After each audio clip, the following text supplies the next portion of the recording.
જે રાજ્ય સરકાર તેમજ કેન્દ્ર સરકારથી મળેલી નવી સૂચનાઓ મુજબ આજરોજ માનનીય કલેક્ટર સાહેબના અધ્યક્ષસ્થાને તમામ ઓઇલ માર્કેટિંગ કંપનીઓ તેમજ આપણે ત્યાં જે પીએનજી ગેસ પૂરો પાડી રહી છે એવી ગુજરાત ગેસના અધિકારીઓ સાથે આજરોજ મિટિંગ કરવામાં આવેલી હતી. રાજ્ય સરકાર તેમજ કેન્દ્ર સરકાર તરફથી મળેલ સૂચનાઓ મુજબ હવેથી કોઈપણ વ્યક્તિઓ છે એકસાથે બે કનેક્શનો એટલે કે એલપીજી કનેક્શન અને પીએનજી કનેક્શન એ બે સાથે નહીં રાખી શકે.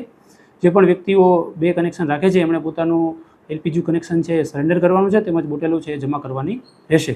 આ જ બાબતની ચર્ચા મિટિંગમાં કરવામાં આવી છે. તેમજ વધુમાં વધુ લોકો પીએનજી ગેસ તરફ વળે એ માટે તમામને આપણે મેસેજ આપવા માગીએ છીએ.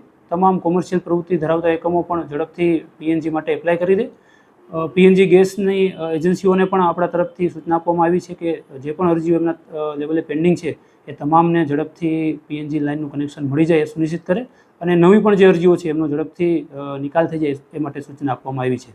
આ ઉપરાંત જે પીએનજી કનેક્શન ધરાવે છે એમની સંપૂર્ણ યાદી છે એ આપણે ત્યાં એલપીજીના જે ડિસ્ટ્રીબ્યુટરો છે એજન્સીઓ છે એમને આપી દેવામાં આજે આવશે અને હવેથી જે પીએનજીની લાઇન ધરાવે છે એઓને એલપીજી રિફિલિંગ છે એ આપણે કોઈપણ સંજોગોમાં નહીં કરી આપીએ. એનું પણ ક્રોસ ચેકિંગ કરવામાં આવશે અને એમની બોટલો છે એ જમા લેવામાં આવશે.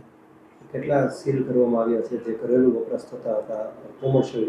જી, રાજ્ય સરકાર શ્રીની પણ સૂચના છે કે ઘરેલું ગેસમાં કોઈપણ પ્રકારની અડચણ ન આવે તેમજ કોઈપણ જગ્યાએ કાળાબજાર કે અન્ય કોઈ ગેરપ્રવૃત્તિઓ ન થાય એ માટે અત્રેના લેવલથી સિટીમાં પણ પુરવઠા નિરીક્ષકોની ટીમ તેમજ 3 મામલતદારશ્રીઓની ટીમ તેમજ આપણા તમામ તાલુકાઓમાં મામલતદારશ્રીની અધ્યક્ષતામાં ટીમોની રચના કરવામાં આવી છે.